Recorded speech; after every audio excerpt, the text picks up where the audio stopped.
បាទបងប្អូនថ្ងៃនេះខ្ញុំមកនិយាយអំពីអារម្មណ៍ផ្សេងៗដែលយើងបានគិតបានអីឃើញទៅដូចថាភាគច្រើននិយាយពីអវកាសដូចថាខ្ញុំនៅពេលដែលខ្ញុំស្ដាប់ព័ត៌មានឬមើលព័ត៌មាននិយាយពីអវកាសនិយាយពីកាឡាក់ស៊ីនិយាយពីភពផ្សេងពីផ្កាយផ្សេងហ្នឹងឲ្យតែនឹកឃើញភ្លាមដំបូងគេហ្នឹងអារម្មណ៍ខ្ញុំគឺនឹកឃើញពីពាក្យថា Pale Blue Dot គឺនឹកឃើញពីពាក្យ Pale Blue Dot នឹងមុនគេហ្មងអញ្ចឹងបានន័យថាអ្វីក៏ដោយធំធេងដល់ណាក៏ដោយហើយយើងគិតទៅដល់ភាពអ្វីផ្សេងកត្តាផ្សេងនៅក្នុងចក្រវាឡក៏ដោយប៉ុន្តែ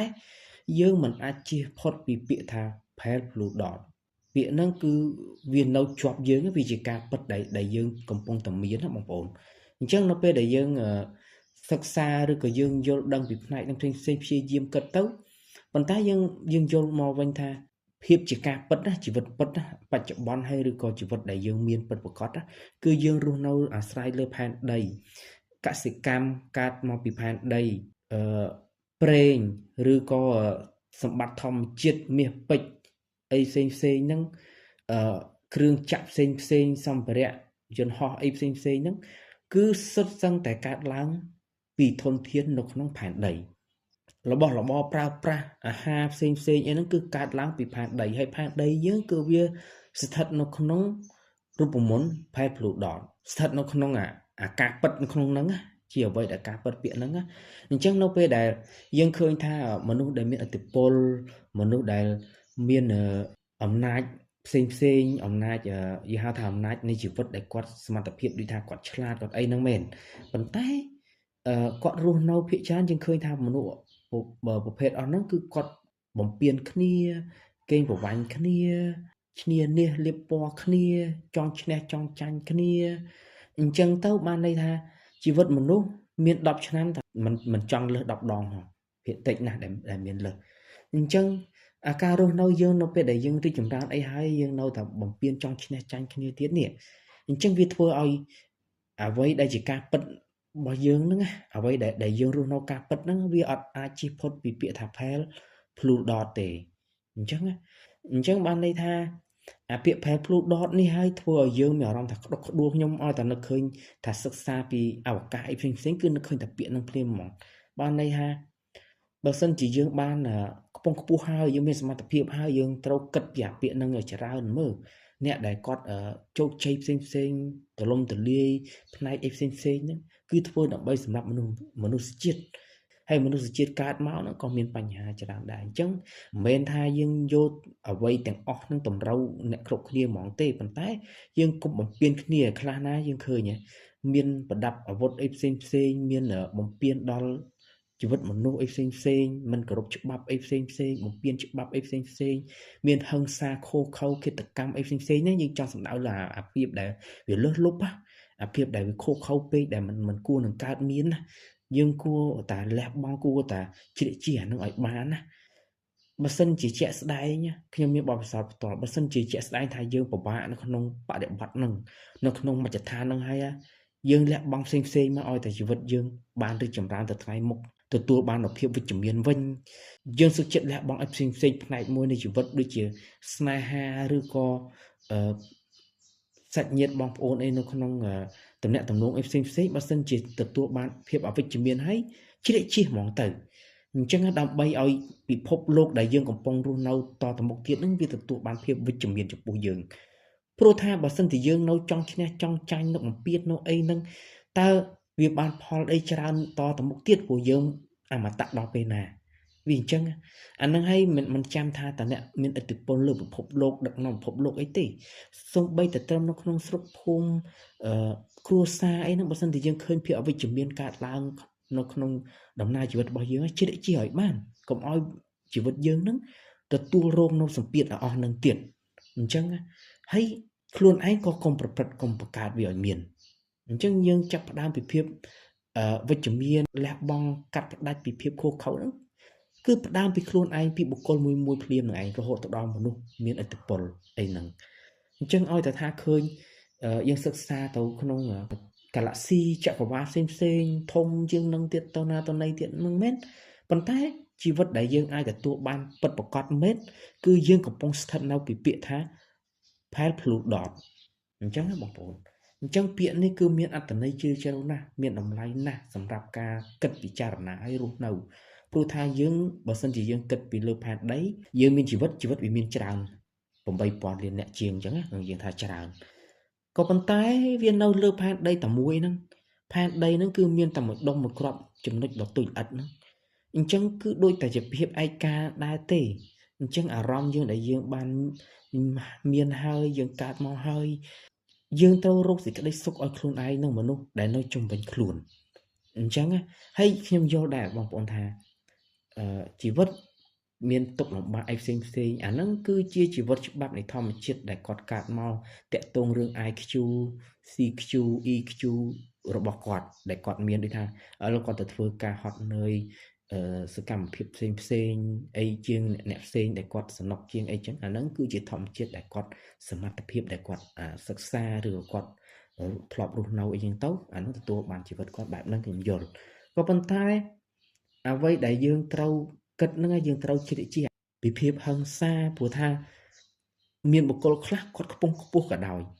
តែគាត់មានភាពអាណាធិបតេយ្យផ្សេងអាណាចារ្យផ្សេងហិង្សាខូខើអីហ្នឹងហើយបំពេញគ្នាដូចជាសង្គ្រាមប្រទេសមួយទៅប្រទេសមួយអីចឹងទៅញ៉ាំ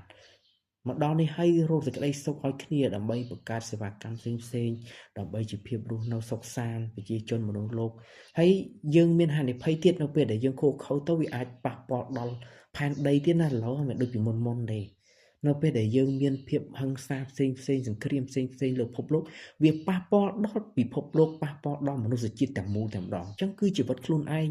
គឺក្រុមគ្រួសារខ្លួនឯងសាច់ញាតិខ្លួនឯងអនាគតរបស់ត្រកូលរបស់ខ្លួនឯងទៅមុខទៀតនេះវាប៉ះពាល់វាមានបញ្ហាដល់មនុស្សជាតិអញ្ចឹងហើយបើថាមានបញ្ហាហើយដល់ប្រមាណពាន់លានឆ្នាំទៀតដែលវាអាចប្រកបដីវិញគិតទៅមានតិចទេគឺច្រើនហើយมันប្រកាសថាអាចមានមនុស្សជាតិវិញផងបើសិនជាបាត់បង់មនុស្សជាតិពីផែនដីទៅដោយសារតែការសង្គ្រាមបំផ្លាញគ្នាផ្ទុះអាវុធគ្រាប់ធំអីហ្នឹងអាហ្នឹងគឺអញ្ចឹងហើយអ្នកដែលគាត់ខ្ពង់ខ្ពស់អ្នកដឹកនាំពិភពលោកកាន់កាប់អំណាចធំកាន់កាប់សិទ្ធិធំគួរណាស់តែគិតដល់អារឿងហ្នឹងមិនគួរណាថាគិតរំរងពីចំណុចហ្នឹងចំណុចគំនិតហ្នឹងអារឿងហ្នឹងมันពិបាកគិតដល់ទេប៉ុន្តែវាសំខាន់ណាស់វាសំខាន់ក្នុងការរស់នៅរបស់មនុស្សជាតិណាធ្វើឲ្យយើងយល់ដឹងពីតម្លៃនៃជីវិតតម្លៃគុណធម៌តម្លៃសច្ចធម៌តម្លៃសិលធម៌ការដឹកនាំសិលធម៌របស់យើងអញ្ចឹងណាបងប្អូនហើយខ្ញុំពេលខ្លះគ្រាន់តែពិបាកចិត្តអីហ្នឹងគេបំពេញបាត់គេថាយើងនៅពេលដែលយើងពិបាកចិត្តទៅយើងសង្ងំយើងមិនសកម្មភាពអីផ្សេងរីកចម្រើនអីផ្សេងហ្នឹងដែលយើងមួយរយៈហ្នឹងគេថាយើងមិនកើតមិនកំណើតមិនអីហើយ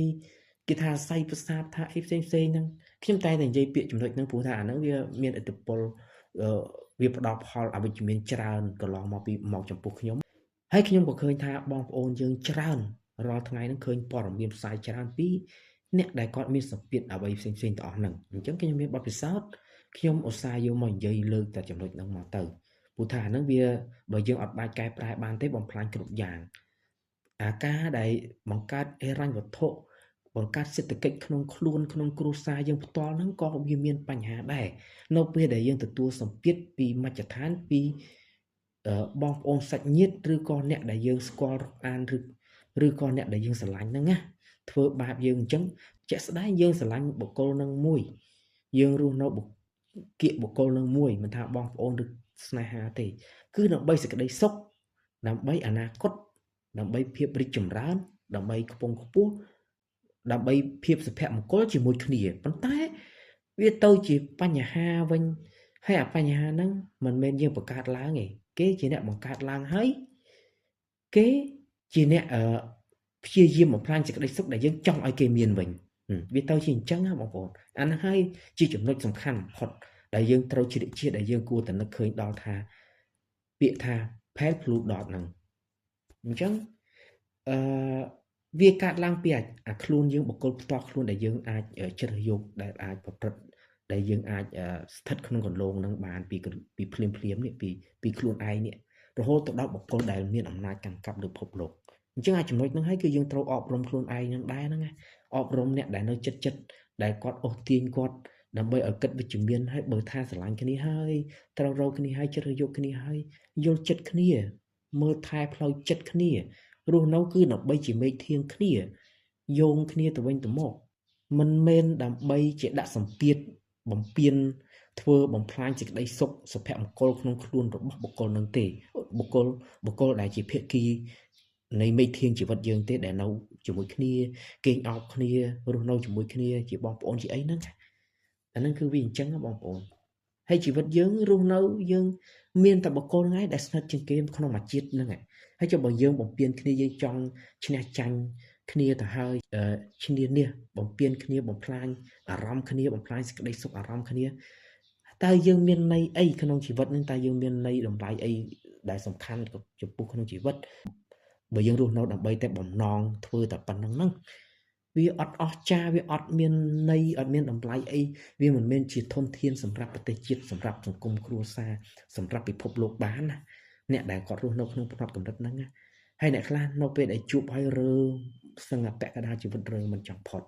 ដូចខ្ញុំអញ្ចឹងបាត់បង់អ្វីគ្រប់យ៉ាងច្រើន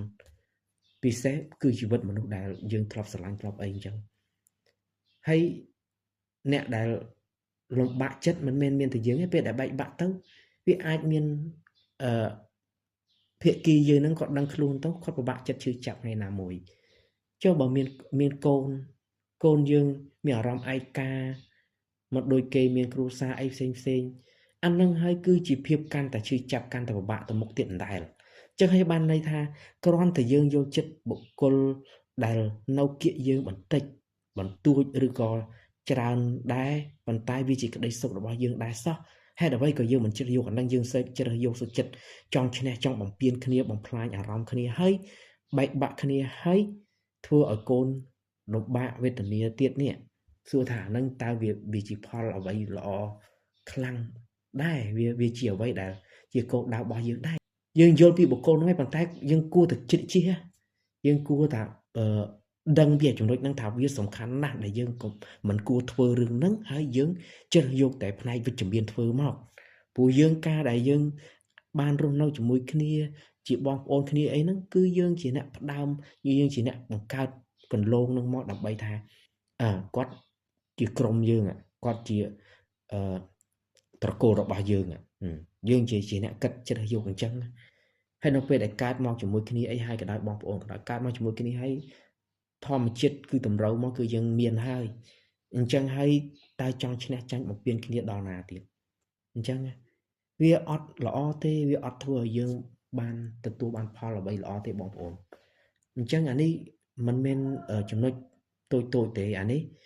វាងាយគិតទេប៉ុន្តែវាជាចំណុចធំយើងស្រួលគិតទេមិនពិបាកគិតទេរឿងពាក្យផែលភ្លូដតនេះទាំងបុគ្គលផ្ទាល់ខ្លួនឯងថ្នាក់ដឹកនាំកម្ពុជាទៅដល់អ្នកដឹកនាំពិភពលោកគួរតែយល់ពីពាក្យហ្នឹងឲ្យបានច្រើនបន្តិច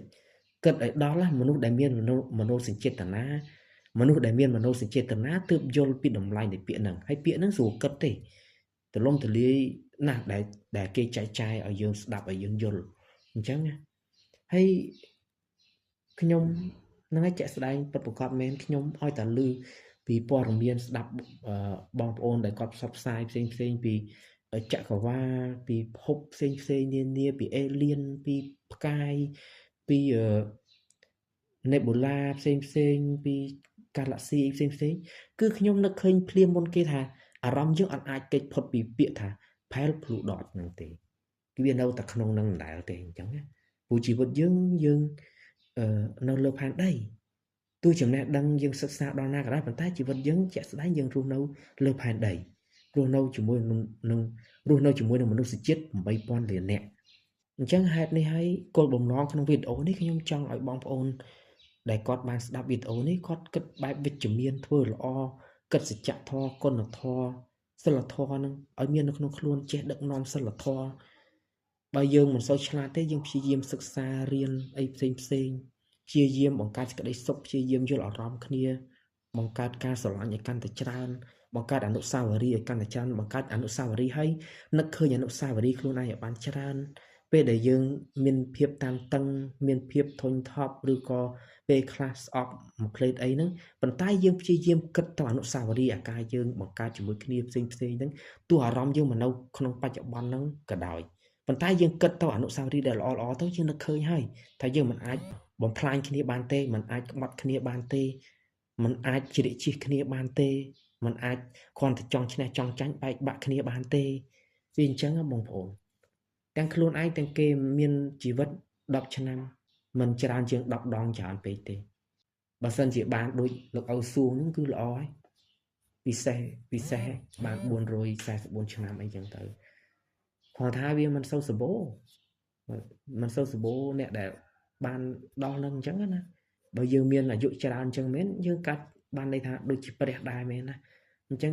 អានឹងផ្សេងទៀតបើយើងអាចទៅដល់អានឹងក៏ល្អ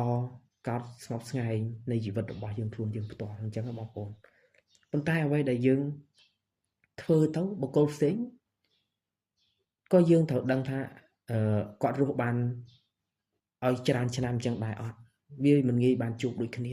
អញ្ចឹងនៅពេលដែលយើងមានវត្តមានស្គាល់គ្នាហើយបង្កើតតែសេចក្តីល្អពពលគ្នាធ្វើរឿងល្អៗទៅរីកចម្រើនហើយកុំថាយើងធ្វើអញ្ចឹងដោយសារតែពិបាកចិត្តពេកតល់ពេក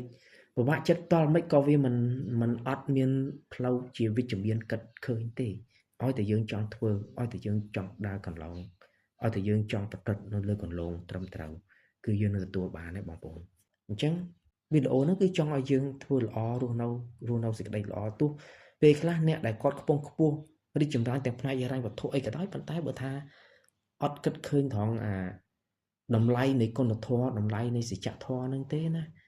នៅតែបំផ្លាញដល់ខ្លួនឯងអ្នកខ្លះខ្ពង់ខ្ពស់ឲ្យធ្វើរឿងមិនគប្បីផ្សេង